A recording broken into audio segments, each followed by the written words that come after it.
about my hypoglycemia, which we've gotten a lot more worked out in the last 6 months. So I have my continuous glucose monitor, which uses this reader, and I will have the sensor on the back of one of my arms. It goes back and forth every 2 weeks, just to make it nicer for me. And then this is, you just turn it on, and it will say check your glucose. Okay. And then you just have to swipe it under the sensor, and then it will tell you what it is. Okay. And then I have to keep track of it. It depends on what app. Right now I'm using Glucose Buddy. I'm going to hopefully use another app, so I'm not going to show you how to do that. But the main thing is basically that, 98 is a good number for me.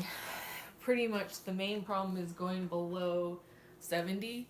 But even before that, it's important that it comes back up. Because the main problem is once we get much below 70, I start to not be able to think clearly. I have to sit down. So the other thing is it goes down really quickly and up really quickly. So the main problem is that, it can go up 100 points in 10 minutes or down or something. So it's kind of like sometimes it sort of hits me and I'm not expecting it. So that's kind of when I need the most help. And I have it set the alarm at 80 and 140 to let me know if it's high or low. But like I said, it can be at 80 and suddenly it's down at 70 2 minutes later. So it reads every 5 minutes. So it'll alert me, but sometimes by the time it alerts me at the 80 mark, it's like 70. So it's also got a little bit of a lag time of when it's in your interstitial fluid, so it's not actually in your bloodstream that it's checking, so there can be a little bit of a lag time. So I try to pay attention to my symptoms, if I notice getting the symptoms before it actually goes off, because it's going down really fast or something. So my main symptoms are that I start to shake, my hands, but then also my whole body, and I start to get really out of it. That's pretty much the main thing. I can't make decisions, I can't think, and I usually get very unmotivated, and I'm like, screw this. It's just sort of a strange thing that happens. So that's when I need the most help to get me something to bring it back up. The other thing, my vision gets bad. And these are all things that used to happen a lot. I want to close my eyes, and that is the key, because I'm somebody who gets tired, right? So me getting tired and needing to lie down is not an unusual thing. But if suddenly I feel like I need to lay down really badly right now, and I need to close my eyes, that's usually that, and not just I'm getting tired. So I'm trying to notice that when it's that tired, because like I said, it's kind of hard because they're both tired. So, but the main thing is that if I get in that state, usually it goes down to about 55, and then I just stay in that state for a couple hours. So that's when I go lie down, and I sort of go in and out of sleep for a couple hours until for some reason after a couple hours it starts to bring me back up. And then I'll come out of my daze. So the preferable thing is to not end up in that state.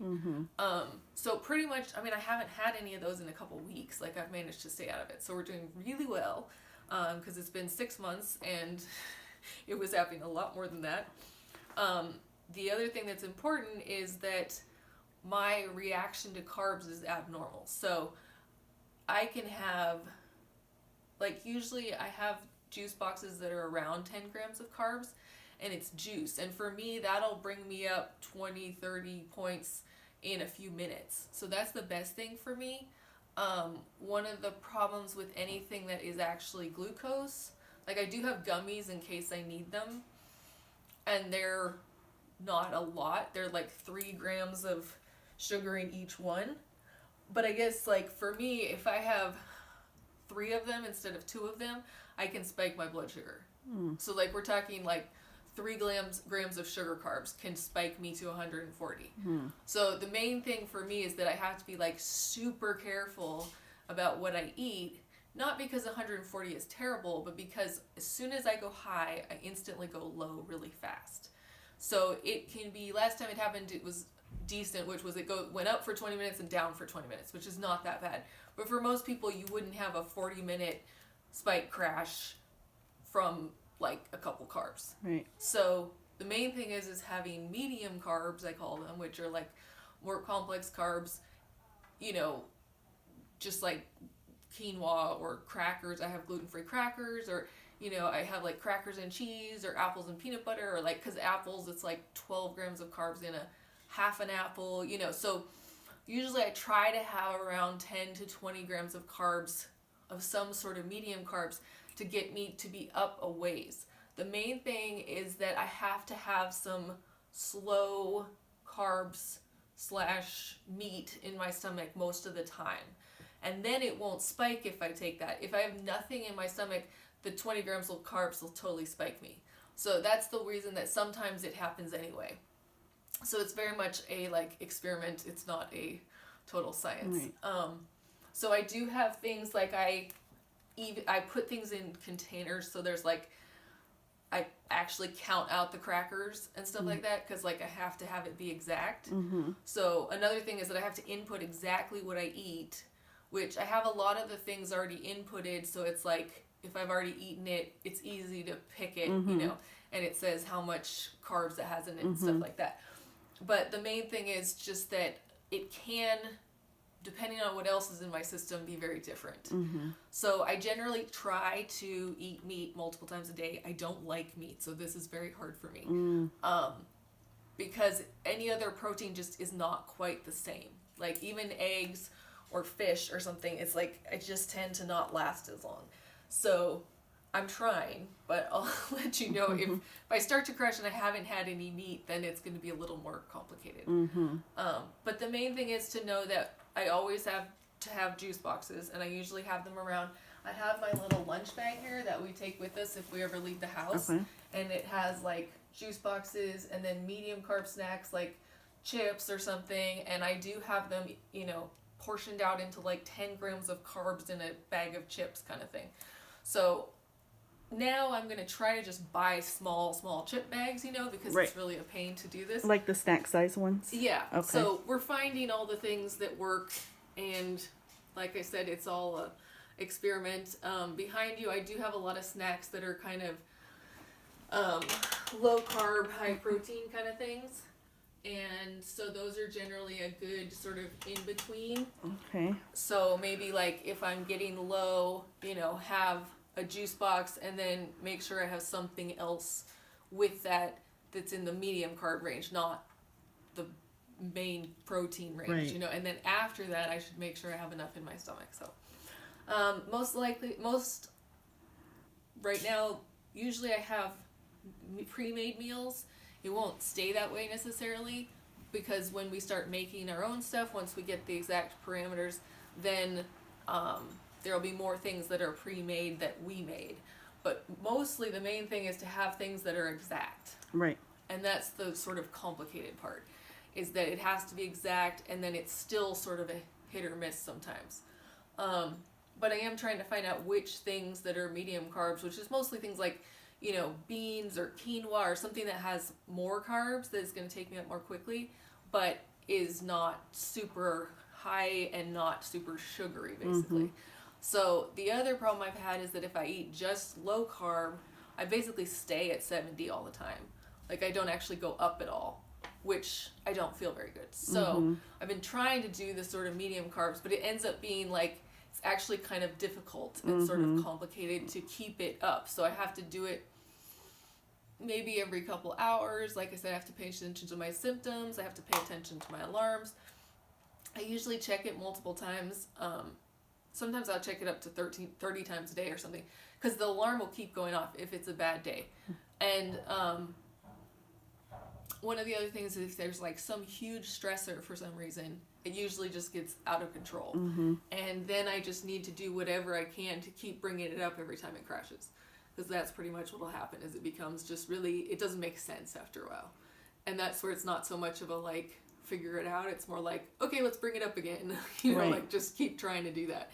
And in that case, you know, if it goes up a little too high, that's okay, but it's going to come crashing down again soon. So the main thing is, like I said, it's not so bad to go a bit higher, except that it never stays higher.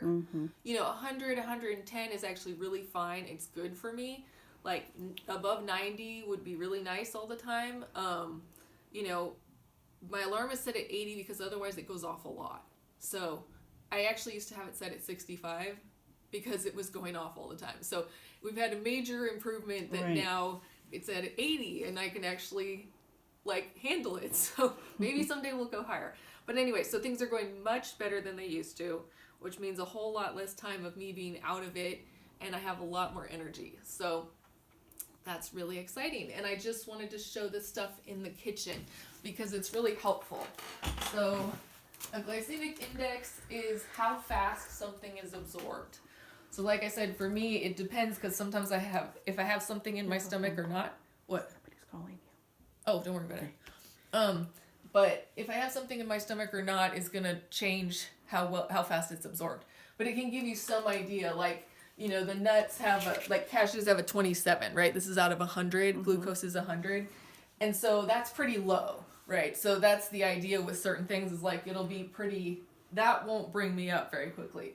But like strawberries are 41 or like blueberries are 53. So that'll go up more quickly. So like having a green smoothie, we now calculate it out. So it's like 20 grams of carbs, and you can know that like the fruit in there is going to bring me up a lot more quickly than cashews, you know? So you can always just check these. I have just about everything you could come up with in food with the glycemic index is on the side, and then the exact amount of carbs for different amounts are over here. Okay. So like 1 cup of kidney beans is 40 grams of carbs. So that you can just look at something.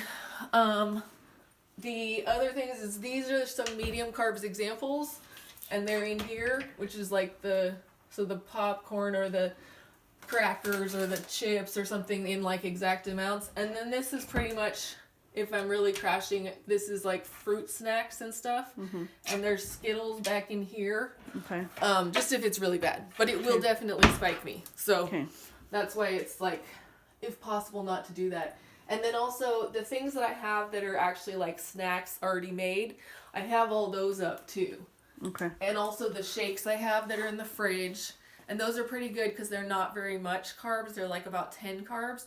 And then they've got a lot of protein and stuff. So that's a good thing. Also, if I'm nauseous or not able to eat something else that's more stabilizing, that's kind of a good one for me. But generally, my nausea is doing a lot better. So that's really good. And then the thing to know is that they're also in categories, so you can try to find them. Okay. And then like I said, one of the main things though is just that my stuff is not the same as everybody else. You know, it's not just like, oh, okay, 10 grams of carbs is going to bring you up 20 points or something. Like it's not that way. Mine is like very all over the place. And it's affected my standing and sitting and adrenaline because of the POTS. So the more I'm going up and down, the more wonky it'll be. And especially if I've been up for a while going and doing something, this happens a lot when we go out. You know, I'm getting ready, everything, we go out, and then I get to the doctor and I sit down, and then my adrenaline goes down and it starts to crash. So anyway, there's just this whole thing of like, there's way too many factors that are going on here. So sometimes it'll be fine, like right now, and I'll go sit down and in 15 minutes it'll be crashing, you know, because I was standing up. So I'm able to stand up more because my heart rate's not as bad and all this kind of stuff, and I'm wearing all my compression. But once I have my hand surgery, I'm not going to be able to wear the compression the same, and it just gets really complicated. Hopefully in a few months, maybe 6 months, I'll be having saline infusions. So that should help with my blood volume, which should help with my POTS, which would help with my heart rate, which would help with my adrenaline, which would help with my blood sugar being stable. So it's lovely and complicated. One of the things that's a really good amount, I have these shakes that I came up with, and they're in the binders, because they're really balanced. Like the carbs, fat, and protein are all like 15. So that's a pretty balanced thing for me, because I do need some fat and I do need some protein, but I don't need anything in excess. Like 15 grams of carbs, like I said, if it's with other things, is probably the average of what I have. You know, sometimes the meals have a bit more than that because they have a whole, you know, bunch of things together that makes it not spike it as much. So I think that's it. Like I said, the alarm on this is important. if it's too far away from me, it won't go off. So like it can't be in my room if I'm out here. So that's why I put it in my fanny pack. I try to keep it on me, which I didn't have these before, so it was a little harder because I don't often have pockets. Right. So anyway, usually it's in the lower one, and then I have my phone in here because, like I said, I have to input everything. So it's also helpful if like I need to input something, if we just stop whatever we're doing and I actually do that rather than like trying to think and do two things at once, because then it doesn't always get inputted correctly. But other than that, I think that's pretty much it. Do you have any questions? Nope, I got it all. Okay. And then, like I said, I'll show you the app that I end up using. It might change today. That's why. And then how to use that. And then you can see like the last time I ate and what I ate. And that is helpful if, especially if something suddenly happening, it is very relevant of what I ate recently. And with the app and stuff, keeping track of the food better has made it work a lot better. So the other thing is just that when I'm sleeping, it often goes off. So I have food in my basket on my bed. And it's important that we keep pretty much like a shake, a couple juice boxes, something that's medium like crackers or something, and kind of a couple varieties of things. I had a yogurt in there that I had this morning, stuff like that. Because the time of day that's the worst for me generally is 6 a.m. to noon. And that's when I'm asleep usually. So it's really important to have stuff in there. Also, if I'm tired and I go lay down, like it's important that there's food in there. In the morning, sometimes I've eaten some of the stuff. So by the time I get up, usually then I fill it up. But anyway, that's something that's good to help me with. Right. And I think that's it. Okay.